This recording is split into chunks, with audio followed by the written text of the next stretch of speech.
본문 성구 요한계시록 14장 17절로 20절. 또 다른 천사가 하늘에 있는 성전에서 나오는데 또한 이안낫을 가졌더라. 또 불을 다스리는 다른 천사가 제단으로부터 나와 이안낫 가진 자를 향하여 큰 음성으로 불러 가로되 내 이안낫을 휘둘러 땅에 포도송이를 거두라.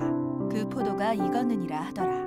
천사가 낫을 땅에 휘둘러 땅에 포도를 거두어 하나님의 진노의 큰 포도주 틀에 던지매 성 밖에서 그 틀이 밟히니 틀에서 피가 나서 말굴레까지 닿았고 1600 스타디온에 퍼졌더라. 요한계시록 14장에 말굴레까지 닿은 피, 한기총 소속 교단 침례교회 교리, 죄인들의 피로 된 피바다, 신천지 예수교, 증거장막 성전의 교리, 배도한 장막 성도들이 심판받은 소식.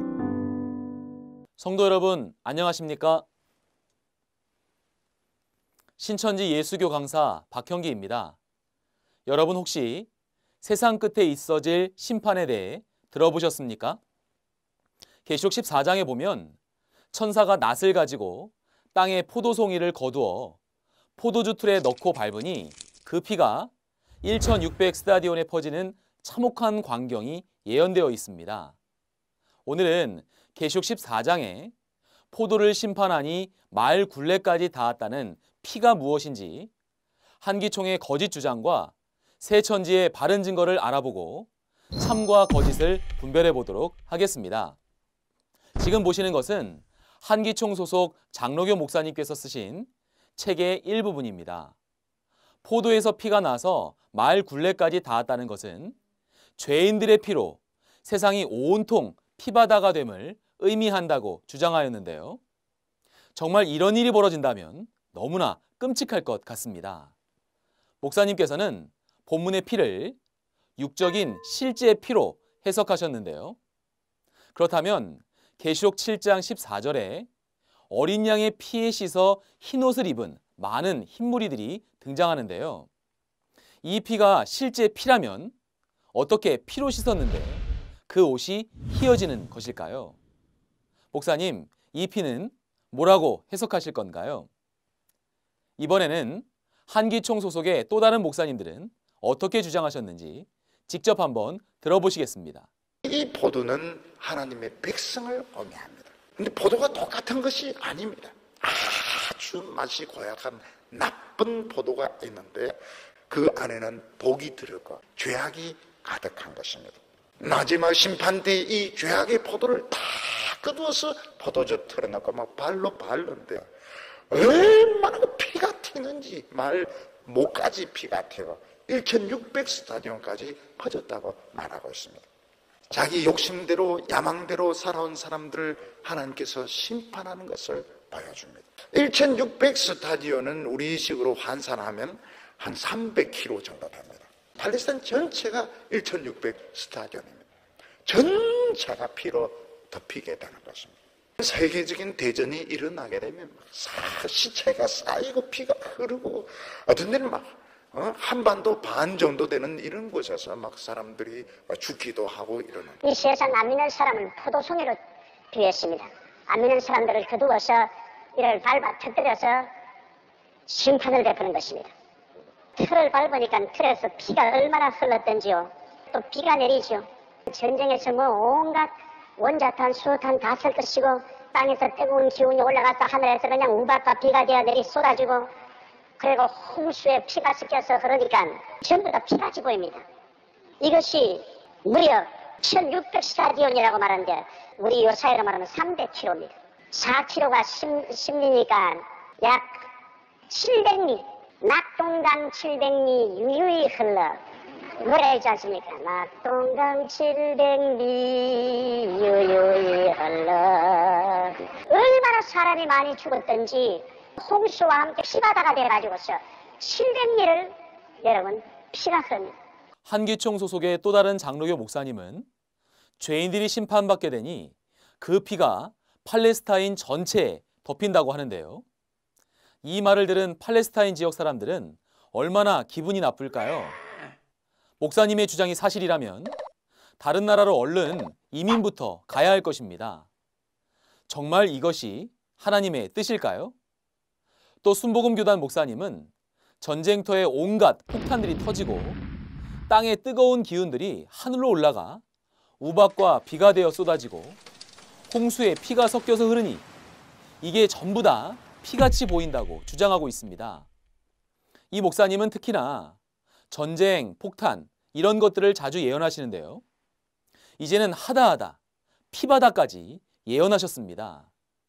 이러한 이야기를 노래까지 불러가며 웃으면서 이야기할 수 있다니 정말 대단한 용기인 것 같습니다. 한기총 소속 목사님들은 계시록 14장의 포도를 영적으로 해석하여 죄인이라고 하면서 그 피는 육적으로 해석하여 실제 피라고 주장하고 있습니다. 이것은 이치에 맞지 않는 자의적이고 억지스러운 주장이며 명백한 거짓말, 즉 사단의 비진리입니다. 이는 요한복음 3장 31절의 말씀처럼 땅에서 났기 때문에 땅에 속한 것만을 말하는 것입니다. 본문 계시록 14장의 포도주가 틀에 밟힌다는 것은 계시록 성취 때 출현하는 배도한 장막 성도들이 심판을 받는다는 것이요. 그때 퍼지는 피는 실제 피가 아니라 말씀이며 배도한 장막 성도들이 심판받은 소식이 퍼져나가는 것을 비유하여 말씀하신 것입니다. 여러분, 주 재림 때에 왜 이러한 일이 있어지는지 궁금하지 않으십니까? 그렇다면 지금부터 신천지의 바른 증거를 통해 알아보겠습니다. 먼저 아셔야 할 것은 요한계시록은 약 2000년 전 사도 요한이 장래일을 환상과 이상으로 보고 듣고 기록한 예언으로서 문자 그대로 해석해서는 오해할 수밖에 없다는 사실입니다. 이 계시록은 기록한 사도 요한조차 알지 못하였고 오직 때가 되어 성취될 때에 사건의 현장에서 보고 들은 약속의 목자를 통해서만이 이 모든 것을 밝히 알 수 있습니다. 계시록 14장은 하나님께 입맞은 자들과 짐승에게 표받은 자들의 결과를 알린 말씀입니다. 하나님께서 입맞은 자들, 곧 알곡 성도들은 추수하여 시온산으로 거둬들이는 반면에 계시록 13장에 짐승에게 표받은 들포도와 같은 자들은 거룩한 성 밖에 던져 심판하는데 이들이 바로 본문에 심판받는 포도입니다. 이들은 계시록 1장에 주님의 길을 예비하는 7 금초대 장막 선민들입니다. 7 금초대 장막의 7 사자를 가리켜 7 별이라 했으니 이 장막은 별이 있는 하늘이 되는 것입니다. 그런데 이 장막이 심판받게 된 이유는 계시록 2장 3장을 본 바 하나님과의 언약을 어기고 처음 사랑을 버리는 배도를 했기 때문입니다. 이때 예수님께서는 이들을 돌이키기 위해 한 대언자를 택하시고 배도한 7 금초대 장막의 목자와 성도들에게 회개하라는 편지를 보냈지만 그들은 끝까지 회개치 않고 도리어 짐승과 같은 이방 목자들, 곧 멸망자들과 하나가 되어버립니다. 이것이 바로 계시록 13장의 사건으로서 배도한 7 금초대 장막, 곧 하늘 장막의 성도들은 하나님을 떠나 짐승과 같은 이방 목자들에게 표를 받고 경배하게 되는 것입니다. 이렇게 계시록 13장에서 배도한 장막 성도들이 심판받는 일이 기록된 말씀이 오늘 본문인 계시록 14장의 말씀입니다.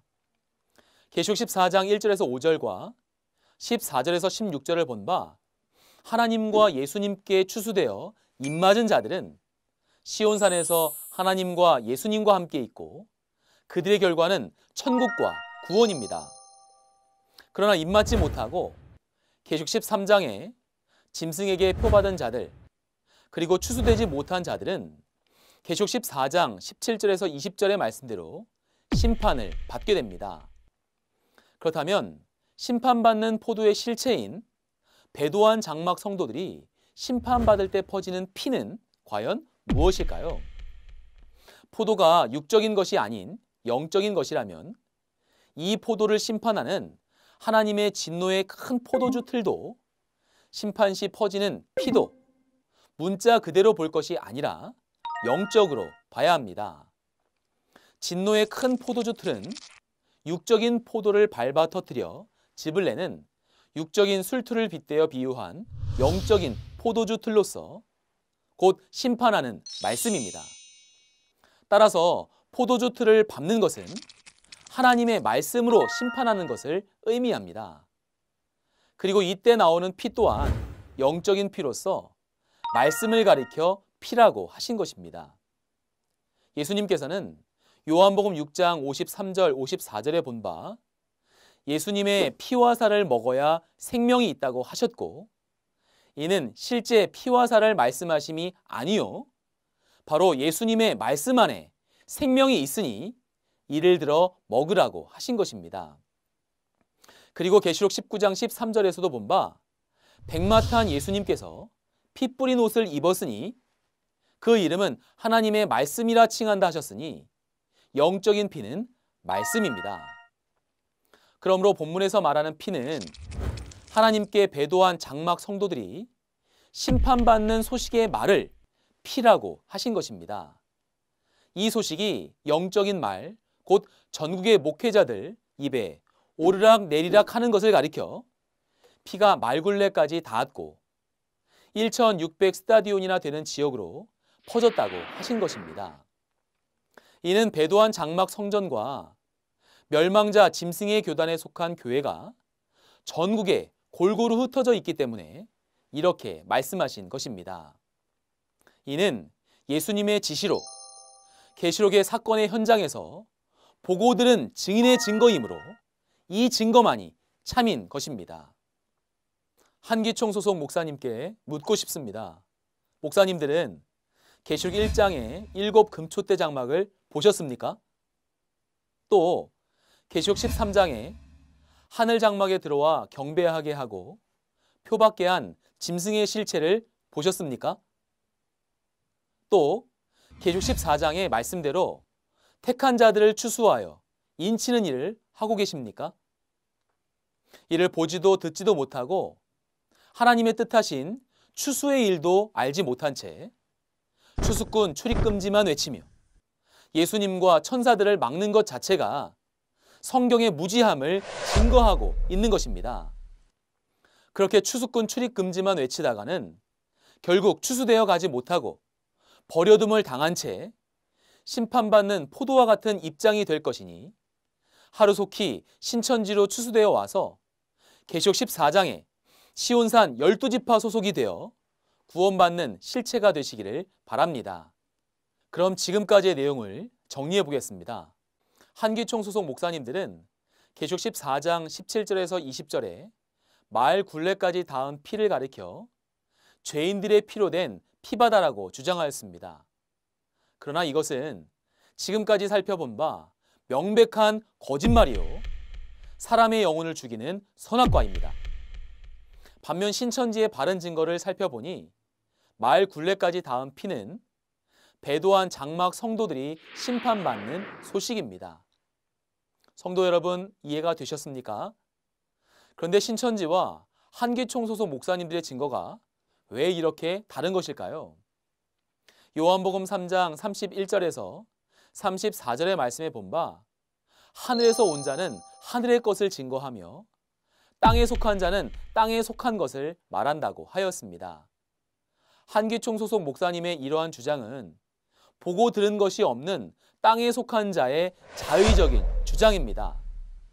이러한 한기총 소속 목사님이 나온 신학교에는 말씀의 본체이신 성령이 없고 성령이 없으니 말씀이 없는 것입니다. 단순히 목사 안수만 받고 나왔기에 하나님의 약속의 말씀을 다른 뜻으로 왜곡하여 거짓 증거하고 있는 것입니다. 요한복음 8장 44절에 보니 사단이 들어쓰는 사단의 목자는 거짓말을 하게 됩니다.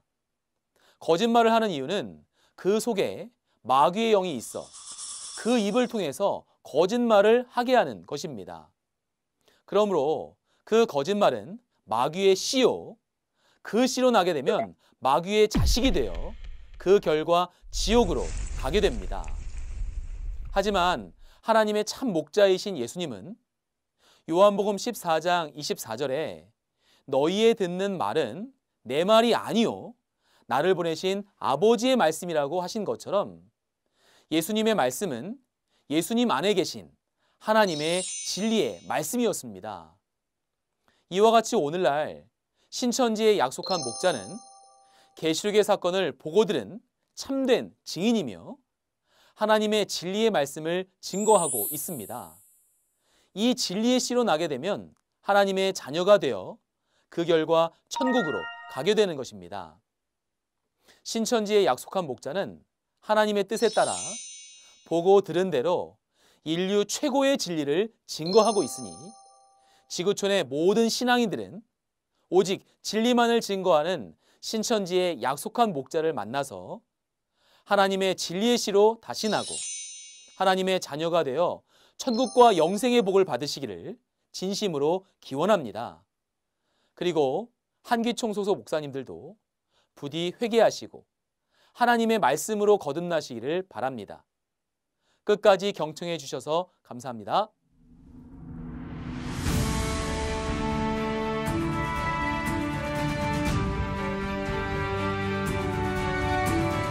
바른 증거를 한 것은 오직 성도들의 성경 지식과 올바른 신앙을 위한 것입니다. 주석 및 자의적 해설은 증거물이 없고 계시는 증거할 실상이 있습니다. 판단 기준은 성경 말씀에 입각해야 합니다.